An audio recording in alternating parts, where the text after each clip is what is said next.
Hey, welcome everybody. Where am I? Where am I? Where am I? I traveled all the way over here to take part in the Alamo City Sportscast. Hope everyone's had a fantastic Monday. It is Halloween Eve over here. Mike Jimenez here, Joe Garcia. Joe, how you doing, my man? I'm good. I am the knight. I'm Batman today. and I'm the blind ref. The blind ref from yesterday's Spurs game. No, shoot, it was blind coaching. Dude, let's get Pop out of there, man. Pop is like milk that's been expired for 4 weeks. Come on, man. Oh my God, dude. They're going to come after your ass. You can't put no pop slander on Twitter, dude. Pop slander. There will be pop slander here. We have to have a nice talk about Jeremy Sohan. Oh, man. That's a failed experiment, man. Dude, is it possible he's just another guy? I think what's going on is they're trying to force him to be a point guard, and that's not what he's used to doing. He's never been a great point guard. He just needs to go out there and play defense and be a little pest on the court. That's what he does best. Dude, I think he's more just a guy than he is a future star. That's just it, dude. I see no difference between him and hundreds of other players in the NBA. By the way, you can take part. We're live right now on YouTube. Subscribe to the Alamo City Sportscast. You can leave a comment or two. We'll read them on air. I'm going to assume I can read them, right? I am You're blind. You're the blind. I'm the blind official. Lots to get into, man. The Cowboys beat the living crap out of the Rams last night. That was very, very nice. What happened to the 49ers? I thought that they were elite. I thought Brock Purdy was elite, but maybe not. We'll get into that. Spurs lost by 40. Embarrassed in Los Angeles. Lost to the Clippers by 40. Tonight, Game 3 of the Rangers and Diamondbacks World Series Game 3. Max Scherzer on the mound. We'll talk about that as well. College football, UT. Where are they in the rankings, man? Because they had a bad day. They won. They looked good on the field, but they had a bad day because one of the things they needed was Oklahoma to keep winning, and Oklahoma lost. That's a bad deal, especially with this weekend's matchup between LSU and Bama. If Bama loses and suddenly UT's wins don't look as impressive. UTSA, big win over East Carolina this past weekend. We'll get into that as well. And in pop culture news, Matthew Perry passed away. Dude, that was surprising, bro. It's surprising because of how young he is, but if you knew how he lived his life, he might have been 54 in real life, but his body might have been 90. Well, they're not suspecting foul play. We'll get into it, but I'm just like, man, it's surprising, dude. And we got to get into his last Instagram post, which is really brutal. Damn. It was brutal, but lots to get into. Again, we're live on YouTube. And later on, by the way, we don't date this show. If you want to enjoy this show at noon, 2 p.m., 5 p.m., 8 p.m., you can. We're available on all the major podcast platforms. We're talking about Spotify, Apple Music, iHeart app, all of that. Have fun with us. We're going to go for about an hour and 15 minutes or so. But, Joe, are you starting to believe? Well, let me talk to you like Batman. Are you starting to believe in Dak Prescott? No. Come on, Dak Prescott. Last night, Cowboys beat the Rams 43-20 on Sunday. 43-20. Dak Prescott threw for 304 yards, 4 touchdowns, and it wasn't Dink and Dak. They were letting him air the ball out. Dak has not looked this good in a long, long time. Why do you not believe, Joe?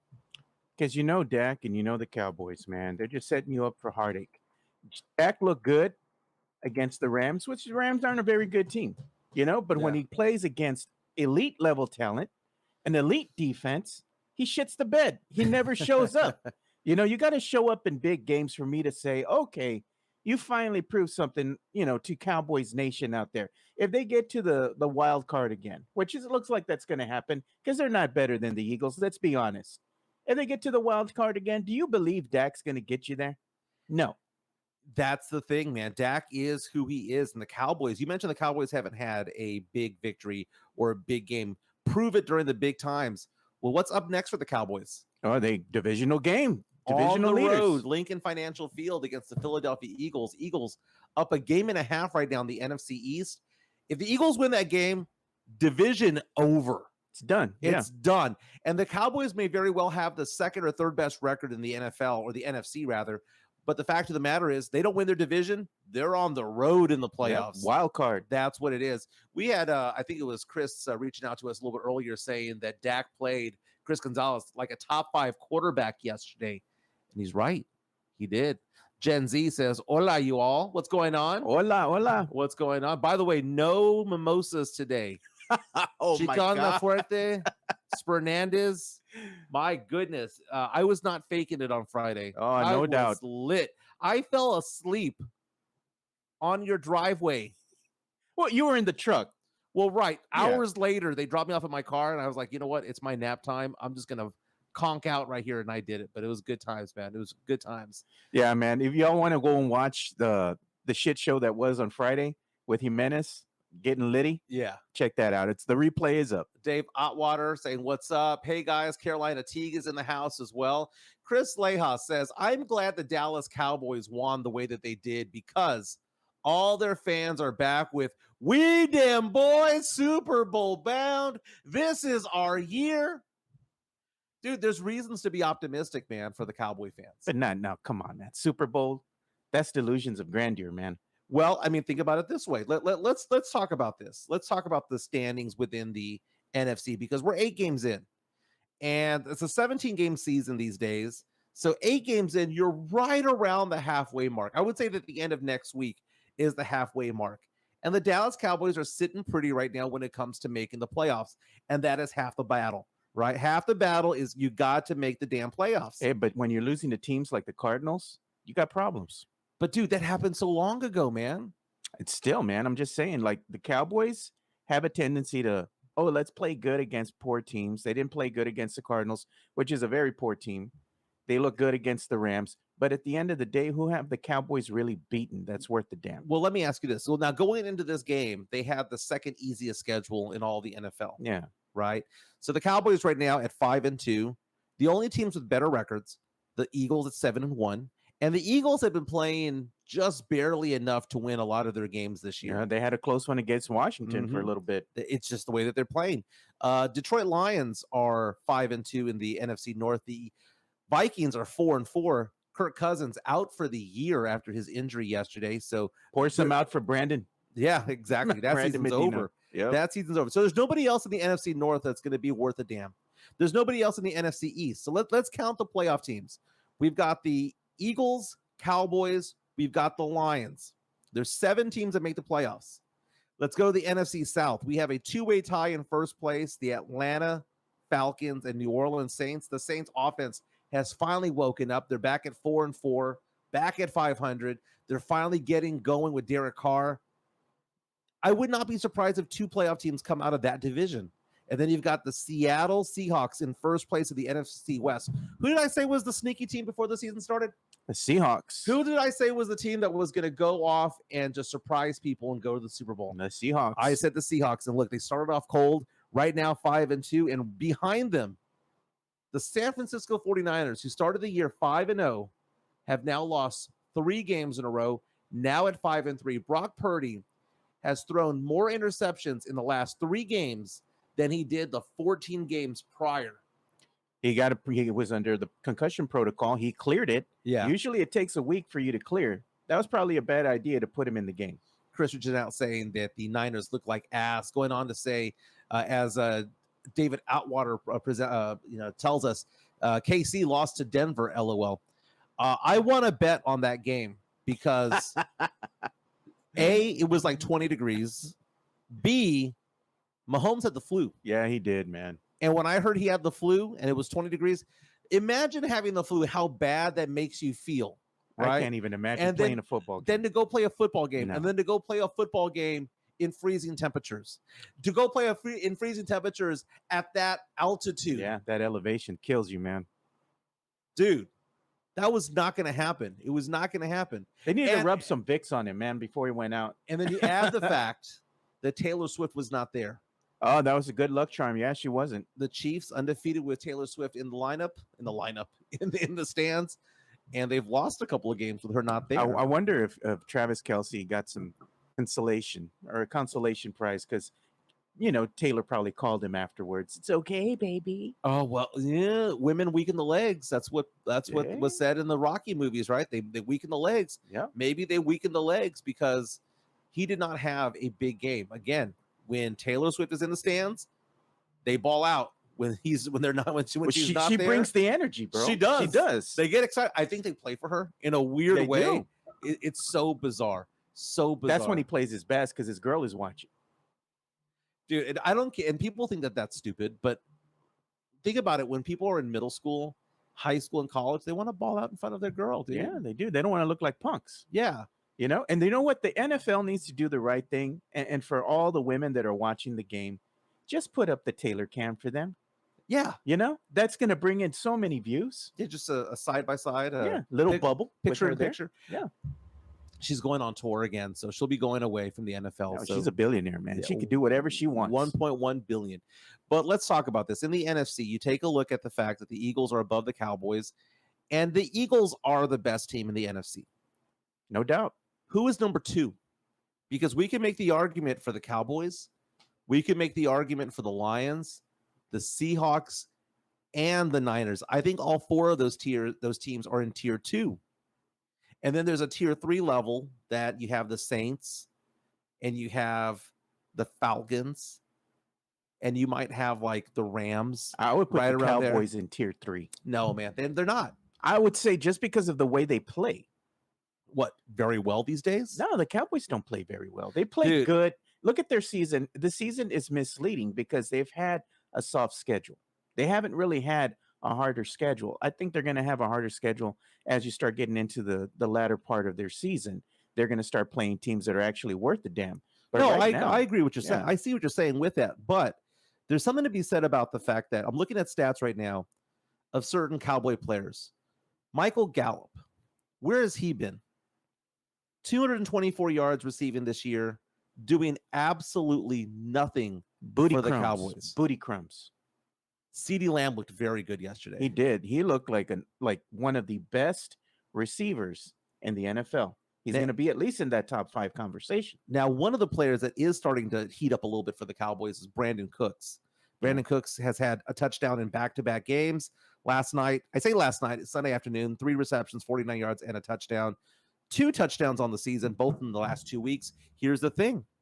Is it weird that Darren Bland in the secondary has more touchdowns than Cooks and Gallup combined? His 3rd pick 6 yesterday. And that's the thing. When Trayvon Diggs went down, the Cowboys defense struggled. Bland has stepped it up and is like, no, I am that dude. Cowboys defense looking like what it was beforehand. I'm not saying that the Cowboys are tier 1 in the NFC. That's not what I'm saying. There's only one team that belongs there. It's Philadelphia. But Philadelphia is a team that is barely winning their ball games. They pull them out, but they're barely winning. So for the Cowboys to have a puncher's chance, okay, so what? Round 1 of the playoffs, they'd have to go on the road to play New Orleans or Atlanta. Yeah. Cowboys more than likely will win that game.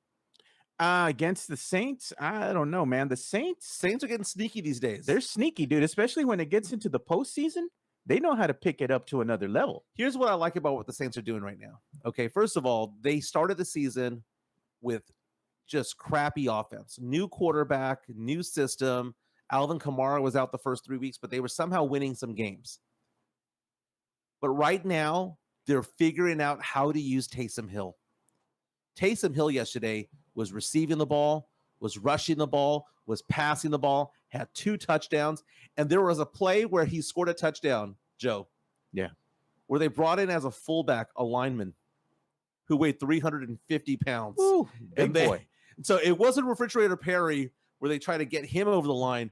They're like, you know what? Instead of having a fullback, why don't we just get this big-ass MFer to just run through, and Taysom Hill just like followed behind him. You know, it's like, why don't other teams do that? He cleared a path. It was so much fun to watch.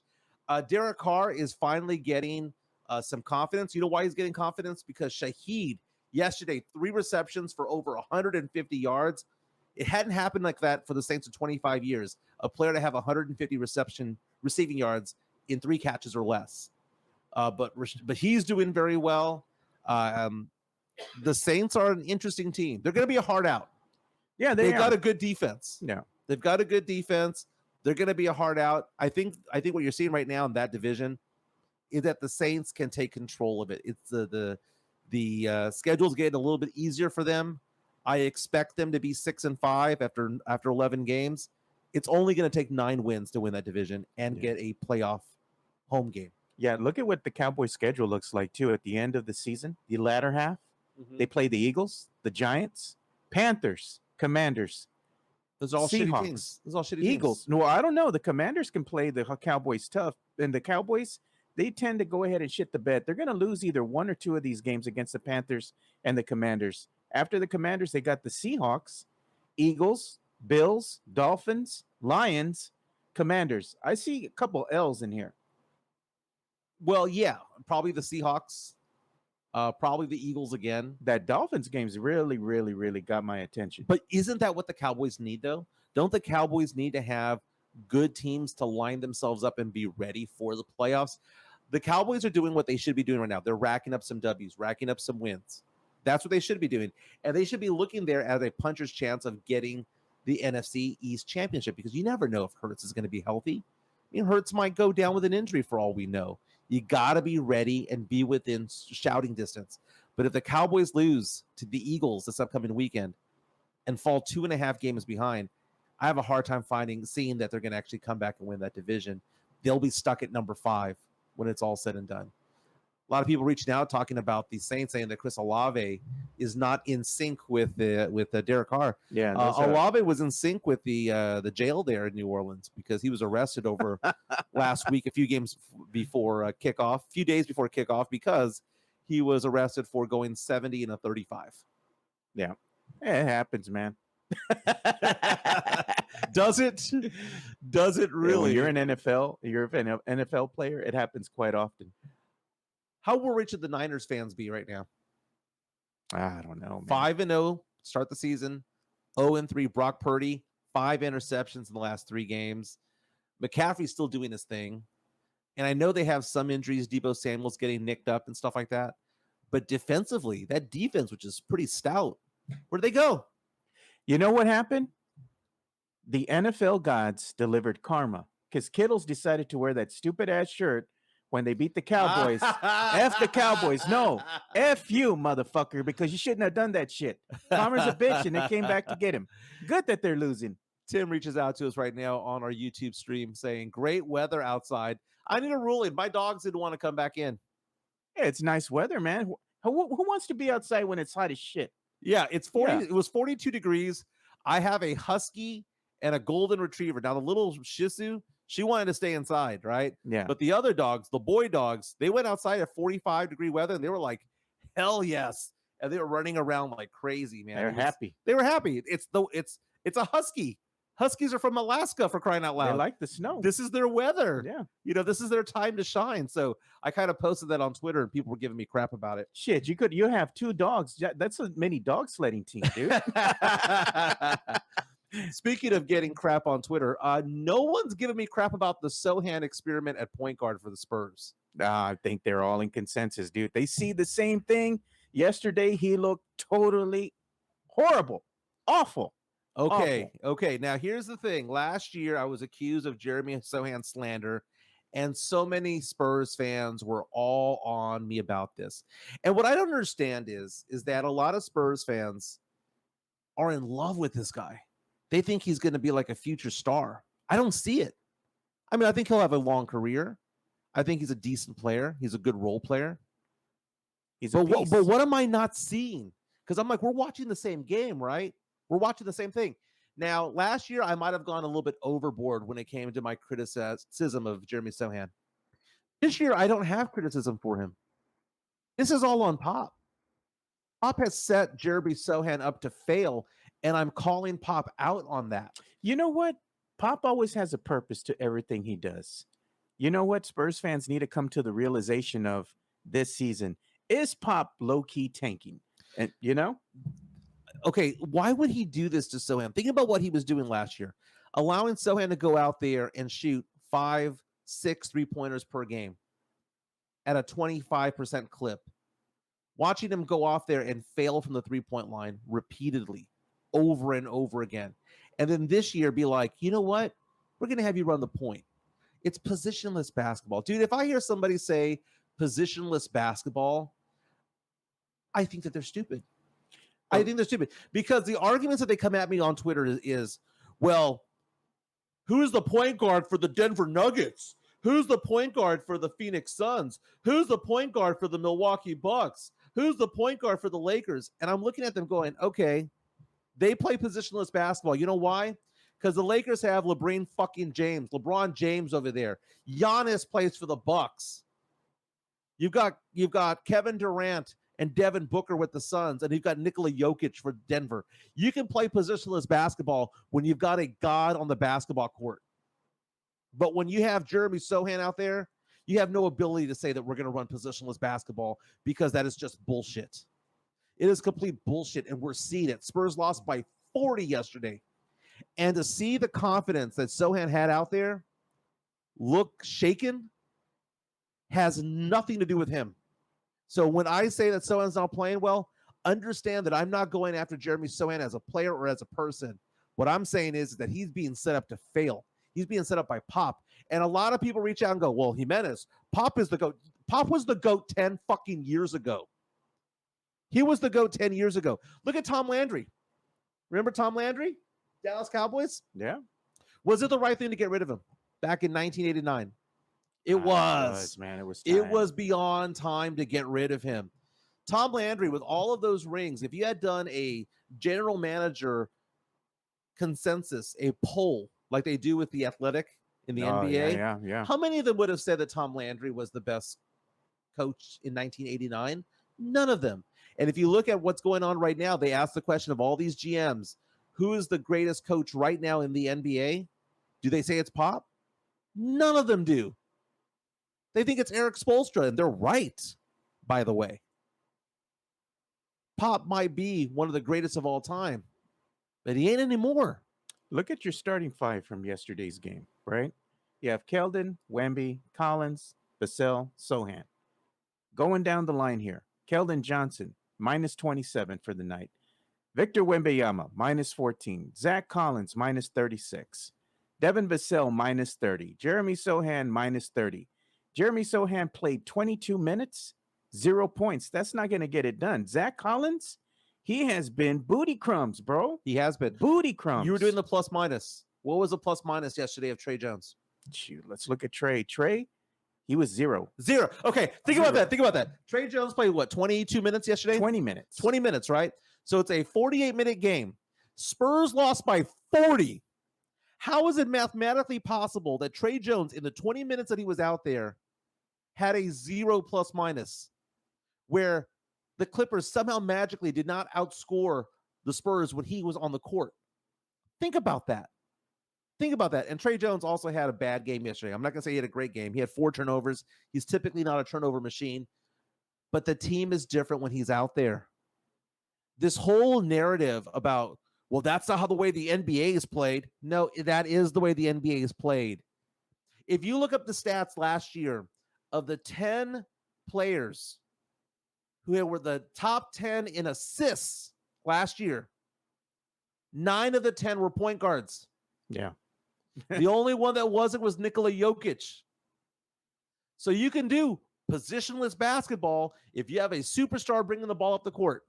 If you have a Giannis, if you have a LeBron James, a Kevin Durant, you can play positionless basketball if you have a superstar doing that. But we don't have that. And Jeremy Sohan going out there, what is this doing? There's a great point that someone brought up a few minutes ago. I think it was Mike Bias, talking about the fact that it takes away from what Sohan does well, which is being a gnat defensively. Yeah, exactly. He was getting cooked, by the way, by Luka Doncic the other day. Yeah. He got cooked by him. And what happened? Hey, Spurs were tied the game with 2 to go. They brought out Trey Jones. They put in Sohan. 8-0 run. Mavericks won that game. Opening night at the Frostbank Center. The best lineup for the Spurs right now is Trey Jones at point, Vassell at 2, Keldon at 3, Wemby at 4, and I guess you would say Zach at 5. Sohan might have to go to the bench. The ones that need to go to the bench, and I'm going to be honest with you, Jeremy Sohan, in lieu of trading him for Trey Jones, Keldon Johnson needs to come off the bench. Give me C.D. Usman. I like him as a player. I think he gives you more diversity to your offense. He can move well He without the can knock ball. down He threes. can knock down threes, spread the floor. Put him in there. That might not be a bad thing. I'm not gonna pile on that argument right there. Not at all. Not at all. Keldon's playing very well this year, though, man. Keldon has deserves that starting role. He's actually playing well. Devin Vassell is the best player on this team. Wemby's still trying to find his way, but you can't. Wemby is not going to be able to be better if you can't get him the ball. And offensively, the team is better with Trey Jones out there. And is Trey Jones the traditional point guard? Is he the John Stockton, the facilitator on every single play? No. He's a solid point guard. He's a solid point guard who gets the ball up the court and then plays off ball. No different than what Tony Parker used to do. Tony Parker was a point guard, right? We knew he was the point guard. We knew that if they were going to do a full court press, that you'd want Tony with the ball. Yeah. Dude, if there's a full court press and Jeremy Sohan's the one holding the ball, it's going to get ripped from him. He doesn't have that experience. And he doesn't pay attention. And he doesn't pay attention when he gets the ball. But the thing is, Joe, all this debate and argument from these fucking pop slurpers who are out there just thinking that Pop is a fucking genius when he's not. He's not. Pop won because you had Tony Parker, Manu Ginobili, and you had Tim Duncan in there. Hey, the same thing. That's why they won. Bill Belichick with Tom Brady. Yeah. Players win championships. The idea that you're going to be able to give a 20-year-old Jeremy Sohan the ball and say, go run points. Go run point in the NBA as a 20-year-old when you didn't do it in college, when you didn't do it in high school, when you didn't do it in middle school, when you didn't do it in AAU, when you didn't do it in CYO or whatever he played. And suddenly at 20 years old, with the greatest players in the world, you're going to say, here's the keys to the car, run the offense. You know what that tells you? That is arrogance. That is setting him up for failure. That's why I'm not mad at Jeremy Sohan for playing like garbage. It's not his fault. It ain't his fault. No. You know who I want handling the ball? Do you think Trey Jones was point guard in college? Of course he was. Yeah. Right? Do you think he was point guard in high school? Do you think he was point guard in middle school? Do you think he was point guard in elementary school? It's his natural position. He's been handling the rock since he was 4. Yeah. The arrogance of Greg Popovich to take the ball, the keys away from Trey Jones and give it to Jeremy Sohan is so arrogant. And then for NBA fans to come out and go, well, it's positionless basketball. They don't understand what's going on. You can play positionless basketball when there's a superstar bringing the ball up the court, but we don't have Giannis. We don't have Jokic. We don't have Kevin Durant. We don't have Devin Booker. We don't have those guys. So positionless basketball is fucking meaningless for the San Antonio Spurs. Yeah. The one thing that it goes back and shows you is San Antonio, they did not have a point guard on their priority list in the offseason, which is a position that they need to fill. There was one point guard the Spurs did have. They cut his ass 2 weeks ago. And right now, he'd be one of the better players on the team, Cameron Payne. Yeah, they let him go. He probably wanted to go. He probably wanted to play for somebody else. And I don't blame the guy. True.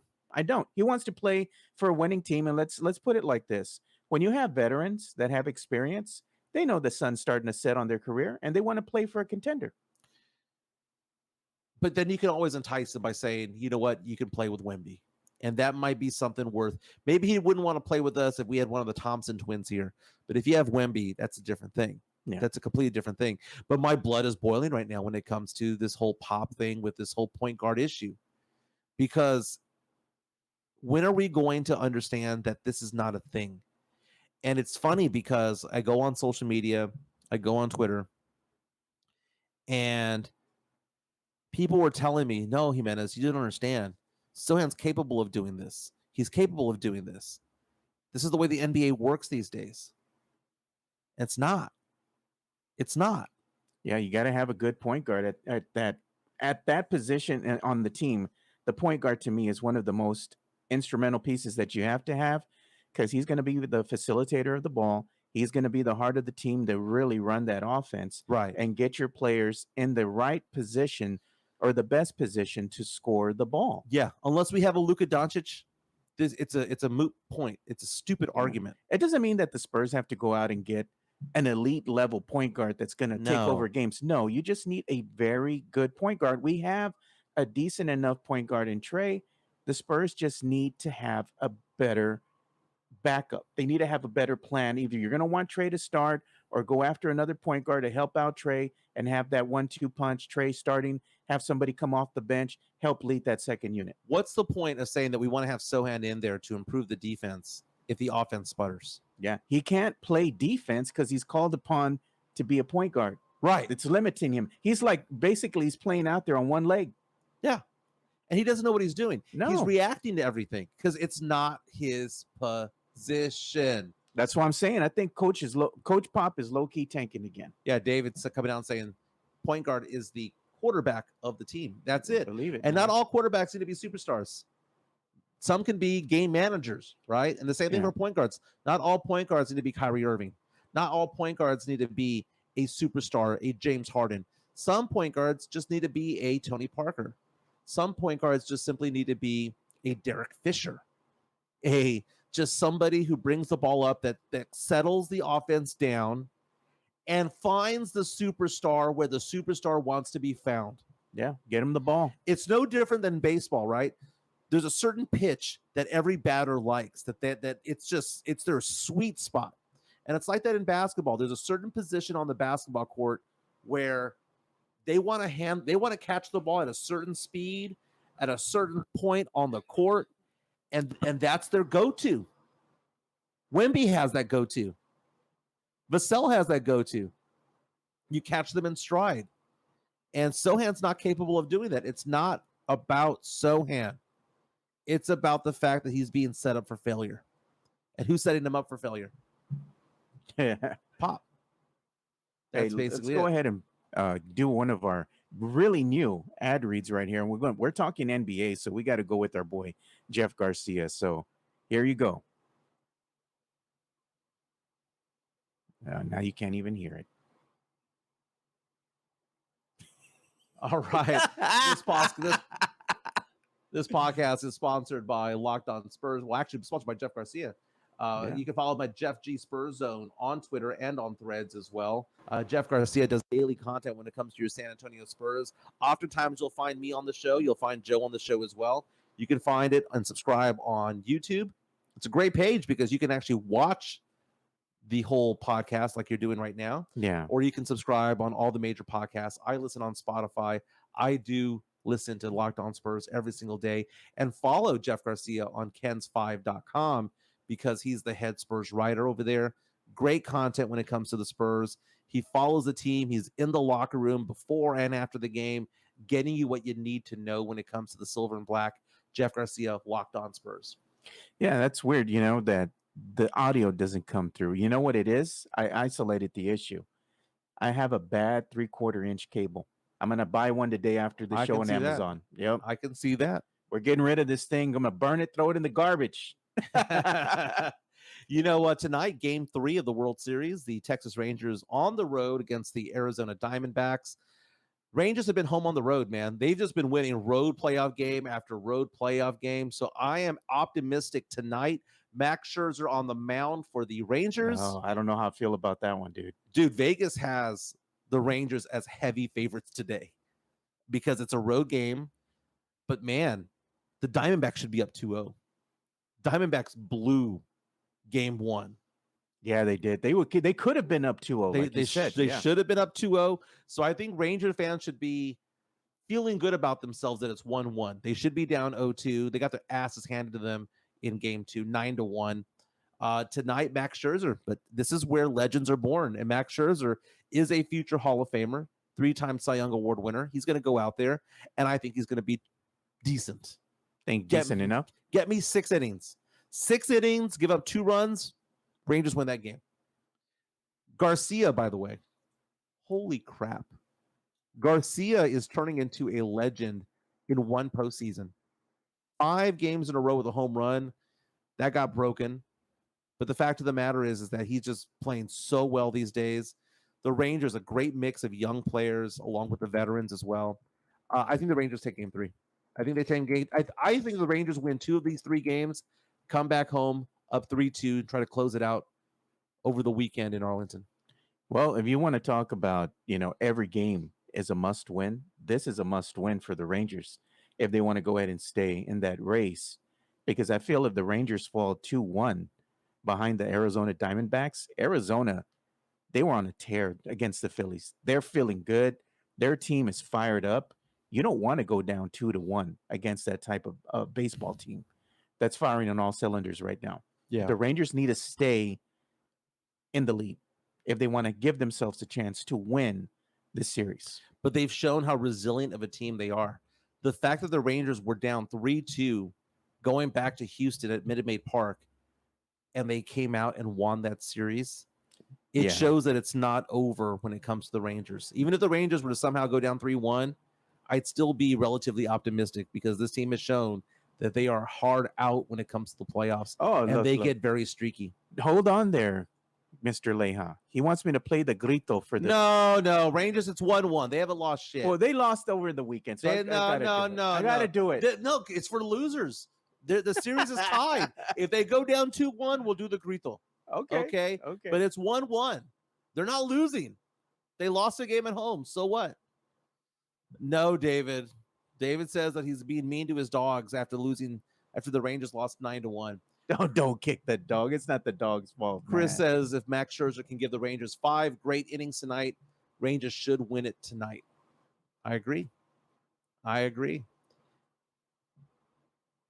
Again, we're live on YouTube right now. Don't forget to subscribe and hit the like button, by the way. And thank you for all the likes that we've been getting. Look at Chris Leja. He's mad about the grito. I don't want to hear it, dude. And plus, the audio because of the 3/4 is probably off anyway. I don't know. Let's go ahead and test it. Let's go ahead and test it. Oh, shit. Here we go. You see? It's not working. It's not working. You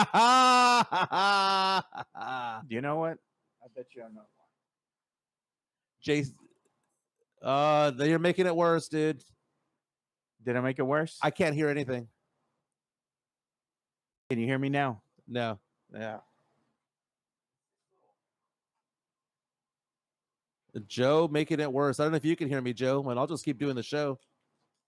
Yeah. Can you hear anything? Oh, I can't hear anything, but I'll just take off the headphones. It's for right now. that little 3/4, man. I got lots of feedback. People are saying that they're jealous of your mask. They like the mask, man. It's like you ever heard the joke? Why does Batman only wear half a mask? Hey, man, Batman only wears half a mask because this is all he could afford. No. He wears half a mask so he can show police that he's white. Yeah, damn, the grito is Joe today because the audio isn't working. I hope they don't hear the feedback that I hear, man. I'm gonna have to take off these headphones, man. But now let's get into a couple of other things as well, man. Again, the Rangers tonight, favored to win. I think the Rangers will pull this one out. I'm gonna take off these glasses because, man, it's getting to me a little bit. UTSA football looked good. Beat the East Carolina Pirates by a couple of touchdowns. I was in attendance. It was one of the lowest attended games of the year, if not the lowest attended game for UTSA football. My question for you, UTSA fans, where were you guys? Everyone gives me crap on Twitter, social media, saying Jimenez is a bad UTSA fan. Guess what? I show up. I've been to like all games this year. I show up. Even if you might be a little litty, you're just going to show up anyway. I will say this, though. Those 22,000 fans that were there were pretty good. It's like the ones who are the diehard fans are the ones going to these games right now. It's a better crowd when there's 22 to 25,000 than there is when there's 35 to 40,000. It's the most bizarre thing. With all the extra people, you think it would have been louder. Right, but all those extra people are just taking up space. They're not cheering, not doing anything. But the 22, 24,000 that are the diehards that go to every single game, they're the MVP. They're the ones. UTSA right now undefeated in the AAC, and that's the thing. I like how Jeff Traylor positioned it a while back. Jeff Traylor said that when it came to the team, even though they struggled, they were 1-3 to start the year. He was like, "No, we're still undefeated, though. We're still undefeated because conference play has not started." And right now, there's 3 teams in the AAC who are undefeated, UTSA being one of them. it looks more and more like it's going to come down to that game the day after Thanksgiving between UTSA and Tulane. Tulane right now ranked number 21 in the nation. UTSA is going to go to New Orleans. I have friends who have invited me to go to that game. That's going to be a lot of fun. But right now you have Tulane at 4-0, 7-1 overall. SMU is also 4-0 in conference, 6-2 for the year. UTSA 4-0, 5-3 for the year as well. So those are the three teams vying for the top spot in the American Athletic Conference. UTSA, again, does play Tulane, but does not play SMU. Can I interest you in this, Joe? Yeah. There's a possibility of a bowl game involving UTSA and Texas State. Would that be a fun thing? I mean, I know they played earlier this year. It was a close game. UTSA pulled it out the Alamo Dome. Over 40,000 fans were there. But if you take a look at the bowl projections, there's a bowl that's going to be played in Frisco. I believe it's called the Frisco Bowl, right? Just outside of Dallas. And it's supposed to involve a Sun Belt team and an AAC team. You would think that they would want to have local teams there. I can see a bowl game of Texas State against UTSA in Frisco, and that would be amazing for me. I would love that. I wouldn't mind that. I think that would be pretty dope, man, if that actually happened. Yeah, run it back, baby. Run it back. And you know what? We go ahead and we can share the latest AP polls as well, the rankings. I'll go ahead and bring them up on the screen here so you can see them. Yeah, speaking of the rankings, though, there was that debate as to whether or not certain teams should UT be cheering for right now, and they're like, "Oh, well, we just need Oklahoma to keep doing well." Well, Oklahoma lost, so we're taking a look at the rankings right now. You got number one right now is Georgia. Number one, Georgia at 8-0. There's 5 teams that are undefeated on the top 5 right now. You got Georgia at 8-0, Michigan at 8-0, Ohio State at 8-0. Same records for Florida State and Washington, all of them 8-0. At number 6, moving up 2 spots, you've got Oregon at a 7-1 record. Then you've got Texas, Alabama, Penn State, and then Oklahoma. Ole Miss at 11, Notre Dame at 12, and my LSU Tigers. Go Tigers! Up 2 spots. After a 62-0 thumping of Army a week ago, on a bye this week at 6-2, moved up to 13. LSU takes on Bama in Tuscaloosa this weekend. Ooh, they're going to take on Nick Saban. They beat them last year. There you go, man. They beat them last year. The battle for Louisiana. And I'm interested in number 17, by the way. Number 17, Air Force, with an 8-0 record, which means that if they finish undefeated and I believe are in the top 15 or 20, they're going to make one of the big bowl games, and they're projected to be in the Fiesta Bowl. Yeah, man, that Army Air Force 8-0, dude. That would be pretty damn cool. And then you see Tulane there in the top 25 right now. Tulane right now is at number 21. Lots of good games going on, though. Yeah, USC, man, surprising. They're all the way down to 24 now. Well, you see at number 25, you got Kansas State. Kansas State takes on Texas this weekend. Texas favored by only 4.5 points. It's an 11 a.m. kickoff on Saturday. Notre Dame is on the road against Clemson. Clemson having a bad season. They're 4-4. Yeah. Army takes on Air Force. Air Force should take that one down. Air Force favored by 19 points. Number 1 against number 14. 7-1 Missouri going into Georgia to take on Georgia. That's on CBS at 2:30 on Saturday. That's another big game. You've got Bedlam this weekend. Oklahoma going to Oklahoma State. OU favored by 5.5 points. Tulane taking on East Carolina, who UTSA beat this past weekend. Tulane favored by 17. Those are the big games. Washington at USC. Washington going in 8-0. USC 7-2. Washington favored by 3.5. And the other big game, LSU, Bama, Tuscaloosa, CBS at 6:45. Get this, Alabama favored by only 3 points. You know why? Because LSU's Jaden Daniels is for real, and the defense is finally starting to play well. LSU has 2 losses, and it was because of the defense. The defense has sucked ass to start the year. Gotten a lot better. They said, Chris Leha said they just dropped the courts right now for the in-season tourney. Oh, really? Yeah, I see it right here on his Twitter. They went ahead and dropped what the courts are going to look like for the in-season tourney. They look pretty good. Is that on Twitter? Yeah, he's sharing it right now on his Chris Leha's Twitter. What do you think about the in-season tournament? It's a money grab. They're doing it for ratings, to boost ratings early on in the season, satisfy the sponsors and actually charge more money for sponsorship segments. It's a money grab. There's a lot of money involved in an in-season tourney. I don't understand. I mean, I understand what the tournament is. It's in-season tournament. They're picking certain games and saying that that's going to be part of the tournament, but it's part of the 82 games. Yes. So it's not like they're just using the results of a handful of games to determine what the tournament is going to be looking like. Yep. Right. Exactly. Which means that the in-season tournament, in all actuality, is nothing. It's nothing. Yeah, exactly. Like I said, it's just a money grab for the NBA. Brutal. They're like, we're doing this for the fans. Money grab. Yep. Vegas will love it. Vegas will love it. Oh yeah, they're going to be able to make money off of this. Everybody's going to be making money off of this. That's what it all boils down to. Let's get into some entertainment news, man. All right, let's see if we can play this segment. Okay, there you go. There you go. Entertainment news.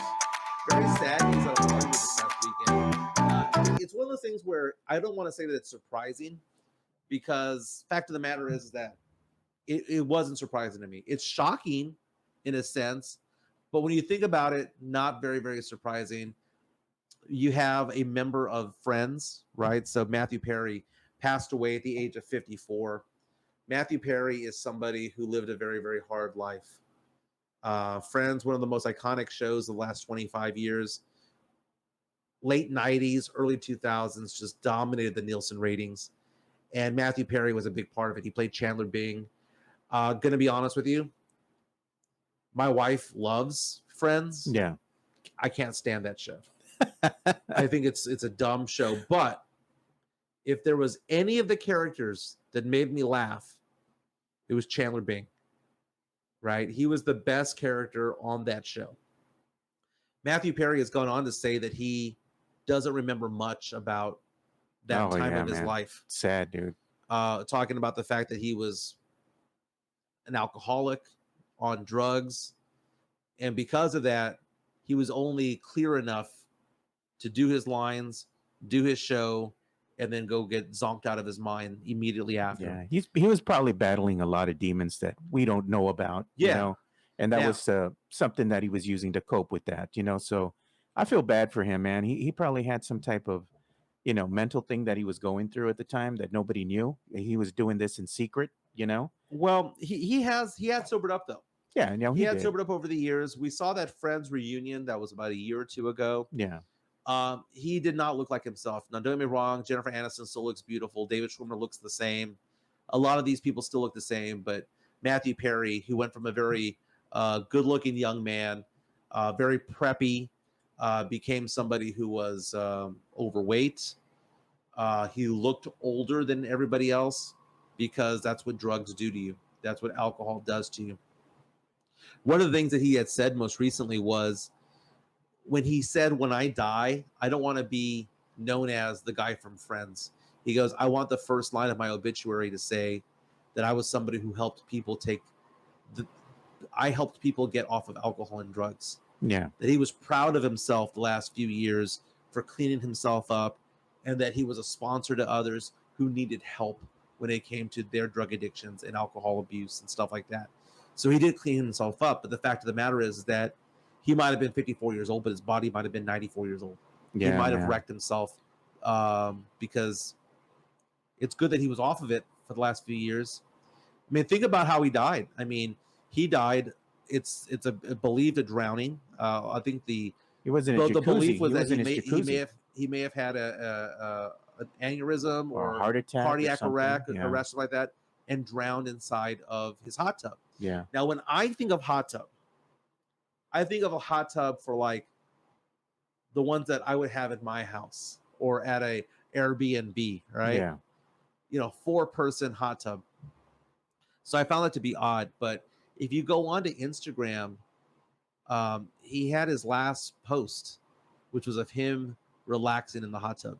Yeah. So sad that was his last post. That hot tub looked like it fit 20 people. I mean, it was probably huge. It was a massive one. But it was him kind of relaxing. Earlier in the day, he was out playing pickleball. Apparently, he was part of leagues, and he had been playing pickleball for 2 hours. And then he came home, He has an assistant. He asked the assistant to go run some errands for him. Assistant came back, found him unresponsive. No drugs found, no foul play, no suspicion of anything. It was his time. Damn, man, that's sad. You know, he went the same way as Dolores did from the Cranberries. Riordan, right? Yeah, Dolores Riordan. She drowned because she was drinking wine, though. In her case, it was alcohol related. She was drinking wine. She passed out, fell in the water. You know, kind of slipped in the tub. You know, not fell, but slid into the tub water, and drowned. Matthew Perry, also known for a lot of the movie roles he was in. He was never a really big movie star. Then again, none of the Friends people were big movie stars. But he had 2 iconic roles for me. They might not be iconic for most people, but mid to late 90s with Salma Hayek in the movie Fools Rush In. Oh, yeah. That was probably one of his best performances. I loved him in that movie. Yeah. Trombia! It was funny, though. That was really kind of like almost true to life, you know, when you're a guy that's not used to a Latino or not used to that culture, being introduced to it. He's like, what the hell's going on? There are signs everywhere was the line towards the end of the movie. Yeah. I love that movie. Salma Hayek, beautiful. The scene where she's dancing while cleaning the kitchen. I'll never get that out of my head. That's the hottest thing I've ever seen in my life. But no, he was really good in that movie. You know, the whole line about the guy being named Chewie, being nicknamed Chewie. Oh, yeah. You know, I'm Han Solo, you know. That's a great line. He was also in the movie 17 Again with Zac Efron. It was one of those body switching movies from the early 2000s. I really like that movie. I really like that movie. My daughter that goes to college, we would watch that movie all the time. So rest in peace, Matthew Perry. To me, the best part of the show, Friends, it's not because he died. I didn't like any of the other characters. I liked Chandler Bing. That was my guy. Yeah. On that show, I was forced to watch Friends a lot. That was my guy on that show. But it's very, very sad. Very, very, very, very sad. Yeah, and we also lost actor Richard Mole. He used to play Bull from Night Court back in the day. Yeah, dude. He passed away. Marky Post passed away recently, too. Wow, dude. Let me see here. Yeah, actor Richard Bull, he was 80 years old, man, when he passed away earlier this Dude, week. that whole cast has died, except for John Larroquette, man. Yeah. Did you know that they brought back Night Court? I know they did. It's on Peacock or Hulu? I think it was on Peacock. It's on Peacock. It's with the blonde girl from The Big Bang Theory, Bernadette, the one who played Bernadette. Yeah. It's her and John Larroquette. It's all right. It's all right. TMZ reporting about Matthew Perry saying that pickleball was part of his recovery to keep him away from drugs. Very, very sad. I did see that Charlie Puth, the pop star, paid a tribute to him, a very slow version of the Rembrandt song, I'll Be There For You. But what was cool about it is, if you go on TMZ.com, it was the crowd singing most of the song, and he was doing the echoing part of it all. And it was very, very, very, very cool. Hey, let's go ahead and do a quick ad read here for our boy MCS General Contracting. Hopefully the audio plays. If not, Mike's got you. Is it still doing that? MCS General Contracting, more than 30 years of combined experience in concrete placement. They are the best in the business. Honest pricing, high quality work. They get going on house foundations, driveways, concrete patio decks. If you want to extend the deck, extend the driveway. If you're a business and you need to put together a slab, a parking lot, or other concrete placement services or sidewalks, reach out to MCS General Contracting at 210-774-9155. They're confident in their skills, so give Chris Leha over at MCS General Contracting a call at 210-774-9155. And thank you for being a sponsor of this show. All right, so shout out to Chris Leha over at MCS General Contracting. You need to go ahead and give them a call if you need a parking lot, you need your driveway repaired, if you need a consultation when it comes to your home's foundation. They got the hardest concrete in the business. And do you know what makes it actually, dry perfectly? Chris's tears from when the Astros lose. Diamond hard. Diamond hard. Says. JC says, nice new video. Very professional when it comes to it. I like it. Yeah, thank you. Appreciate it. I like it. Diamond hard. So you going as Batman for Halloween tomorrow? I'm just wearing this for the show, man. I can't actually do anything for Halloween because I'm going to be working. Usually I give out Okay. candy to the neighborhood kids. They're Right. awfully cute, man. I like seeing the little kids come around dressed as Woody and all these other little, Yeah. costumes that they have. Really cute because we know the neighborhood people, around here, real good people. But man, I'm not going to be able to do that because I'm going to be busy working. I am going to miss it, handing out the candy, saying hi to the neighbors. Usually if I know them and they come up and it's the dads, I got a nice chest full of beer. Yeah, there you go. Hey, get you one. Now I got the kids tomorrow, so they'll be dropped off to me tomorrow. I'll be taking them out and about into the neighborhood. I have a middle school age daughter who no longer wants to be around dad anymore, so she's gonna find her friends and scurry on off. I'll probably give away a lot of candy. Now I think about it, I gotta go get some. What kind of candy we talking about? Dude, I only do good candy, man. Yeah, I man. don't. I mean, it has to be something M&M or Hershey related, Nerds, things like that. I'm the one in charge of the almond joys, by the way, because whenever anyone gets an almond joy, that goes to dad. That is my candy right there. And Yeah. I don't hear any crap about people going, "Ew, almond joy sucks." Almond joy is a tier 1 candy. I won't hear anything else about that. Yeah. But no, I typically give away, Snickers or Twix. Don't be or- giving no Tootsie Rolls, man. The people that give out Tootsie Rolls, man, that's bad. Or that candy mix, the one that comes with all the cheap candy Oh, the Brox from HEB. Yeah, man. Come on, man. No, that's cool. We do have a lot of people in our neighborhood who give out alcohol, seltzers and stuff like that. I or give out shots. alcohol to the parents, dude. Yeah, Yeah. not bad. Not bad. Hey, man, they're walking around with the kids. They need a little sip of something.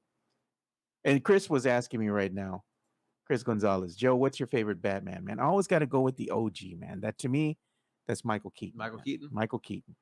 I'll go with Ben Affleck. Kidding. Ben Affleck, bro. I'm like, no, mamas. Almond Joy is ass. I agree. I hate Almond Joy. I hate Almond Joy is coconuts, dude. delicious. Oh, It's no, bro. no, I'll tell you what's ass. Milky Way. Milky Way Oh, is ass. Milky Way is not that bad, dude. It's all right. You know what's low key a very good candy, and it's an old candy. It's been around for a century. And if I was to go to like QT, I wouldn't seek it out. But if someone gives it to me, I get excited because I'm like, man, I don't seek it out. There's 2 candies. One is Baby Ruth. Okay. Baby Ruth hits, dude. It does. I like it. It's one of my hits pretty good, favorites. but I'll never go for it, right? I'll never go Yeah. actually go buy it myself. Unless somebody gives it to you. And the other's whatchamacallit. It's all right. You know which one's really good to me? Probably one of my favorites? The Heath Bar. I don't think I've ever had that. Dude, that shit is freaking fire, man. Gen Z says anything but candy corn. Amen. Amen. Candy corn, man. Come on. I mean, that's so gross. That's so gross. But we all agree that we're all going to skip Thanksgiving and go straight to Christmas, right? When is it too early to Jesus, put up the lights? Dude, they've already started with Christmas decorations all over the stores. They're pushing Christmas hard. You know what? As soon as that 31st calendar, of October, Yeah. goes to 1 November, put up the fucking tree. I'm debating as to whether or not I should pay someone again to go do lights at my house. Bro, people don't understand. When you have a 2-story home, it's not for the faint of heart or for people our age no more, man. Yeah. I ain't getting up there, bro. Dude, I have vaulted ceilings, and I think it hits like 27, 28 feet when it's all said and done.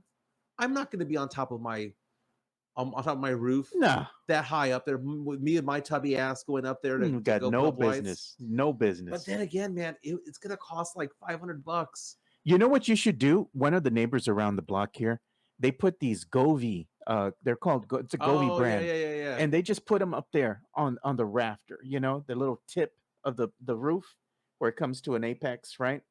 And it's all around the roof. And all they do is just simply have an app. They push a button and it changes the color. If they want the motion lights for Christmas, it'll move. Yeah. You can't beat that. If you're gonna pay $500, put it up there. Chris reaches out and says he's playing Christmas music already at work meetings. I hate Christmas. You know who's defrosted already?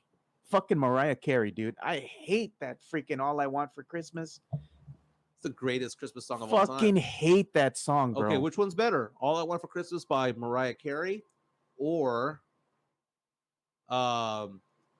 Last Christmas by Wham. Oh. Last Christmas. I'd rather gave you listen to my Wham's heart, Last Christmas. but the very next Was it the other day, song you that they gave have? it away. Rocking Around the Christmas Tree. Yeah. The Eagles. I like the Eagles Christmas song. You know what song I like that's Christmas related? I like "Don't Shoot Me, Santa" by the Killers. Yeah, I like that one. Yeah, that's a good one. Don't shoot me, Santa Claus. Yeah, That's a good song. But I was at security service the other day, getting making a withdrawal, and I was talking to the girl at the counter, and I was telling her, I was like, man, I've been in line for 10 minutes, and the music was fire in there, dude, like the pop music they were playing, and I was like, man, this is good music, and she's like, yeah, and I said, when are they going to replace it with Christmas music? Dude, her smile turned into a frown real fast. Christmas music is ass. It is ass, dude. Now, the religious Christmas music I kind of like, right? But when I'm saying Christmas music, I'm talking about like rocking around the Christmas tree. Turn that shit off. Hey, look at that, man. The Drew Show. $5 from the Drew Show. Appreciate you, man. He says, culture. It's a self-correcting problem, but if Pop continues to run Sohan at PG out there like he ran Bryn Forbes, Wemby will get fired. You know what? That's the one thing I forgot to tell everybody today. We did go ahead and activate super chats, super stickers. We got a whole bunch of new stuff out here for YouTube. If you want to go ahead and partake in the frivolity. And what is that? It's like what Drew had right here. When you go ahead and you spend a little bit of money, you go ahead and get this highlighted comment, man, that looks really nice like that. You get little stickers, you get different stuff. Yeah, you get a highlighted one? Yeah. That happens now when you have super chats. That's nice. Super chats. That's nice. I like it. I like it. You know what? One thing we got to bring back to that I keep forgetting every damn episode. What's that? Buy us a beer. Buy us a beer. Tell us all about it. Buy us a beer. If you like what we do, you like the show, you can go ahead and send me and Mike a tip here, and you can buy us a beer. And they've lowered the prices for the beers too. I believe now they start at $1. Very nice. So you can go ahead and just go to that URL you see, or if you're watching this on your TV, go ahead and scan the QR code. It takes you straight there. Taking a look right now, I just got asked to do 3 basketball games on Saturday, November 4th. Very nice. I'll go ahead and accept those games. I like doing refereeing, dude. I got my referee outfit on right now. This is an actual referee uniform because it has the American flag right here. Yeah. It has my Texas High School Basketball Officials Association, I like it. thing right there. I love calling games, and high school season starts in about a couple of weeks. Right now, they got the middle schoolers that are going to get going early on. So I've got some games in SAISD, some games in Edgewood. When high school rolls around, I'll more than likely do NISD games. Nice. It's always good doing stuff like that for the kids, for the cats. Mm-hmm. Sam reaches out and says, go listen to Mark Tremonti's new and first Christmas album. Let's see. Sorry, I lost. Look at that. Creed and Alter. He's a Mark Tremonti's a Creed and Alter Bridge frame. I don't know Alter Bridge. They played over at what's it called? What's that one Fiesta event at St. Mary's? Oyster Bake. Oyster Bake, yeah. Yeah. And look at Drew dropping some dimes, dude. Man, look at that. For damn sure, if it's me versus him situation between Pop and Wemby, Pop is gone. Same for Vassell, Keldon, and Sohan. You can count on that pally. Yeah, Drew's been on fire on Twitter right now, just upset about what's going on with the Spurs. I know we're just 3 games in. Yeah, rightfully so, man. And I just think that, let's just call it what it is. Pop got 5 chips over here. He's going to call the shots as to when he's going to leave. And unfortunately, he doesn't want to leave. And this is a younger person's league. You think about it this way. Pop is literally, not exaggerated, 55 years older than half the roster. 55 years. It's time to go. It's been time to go for about 5 seasons. And I don't want there to be a Tom Landry situation because I get a feeling that that's the only way he'll ever get going. Yeah. Is if he Tom Landry's himself and stays way too long. Tom Landry, back in 89, when he got let go, I think it was 89, he was done for. He had been done for 3 or 4 seasons. Yeah. But he held on because he knew nothing else to do. Just kick Pop into the upper management, give him a consulting job, give him a whatever job, have him still be part of the family. But as far as being the head coach, think about all the talented assistant coaches that have come and gone, that have won championships, like Mike Budenholzer, for example. Ime Udoka, who's done very well for himself. They came from this family tree. We've seen Becky Hammond leave. We've seen so many head assistant coaches leave. Who is left? That's what concerns me. I think Pop is mismanaging a lot of this stuff already. We can see it. We all see it. And I think that a lot of people think that there was going to be like this divide between Spurs fans. I don't think that divide exists anymore. I think Spurs fans see what's going on.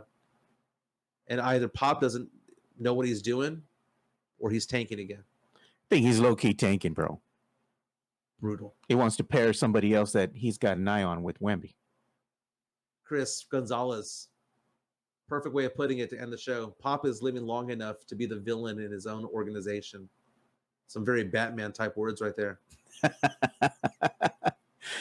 You live long enough to be the villain. Everyone have a fantastic Halloween tomorrow. It's going to be fun out there. It's going to be cold out there. Bring the dogs in, why don't you? Even I did. Don't be like Mike. Let the dogs in. The one time you left the dog out there in the rainstorm. It was an accident. It was an accident. And I went through hail and wind and water to get to them. They were under the porch, bro. They were good. They were all right. They act like they were drowning in the backyard. I know, and then people got mad because they were like, I can't believe you let them in rain. I'm like, they're animals. They were on the porch. They're animals on the porch. Like, you do realize they're animals, right? And everyone just gave me so much shit for saying that.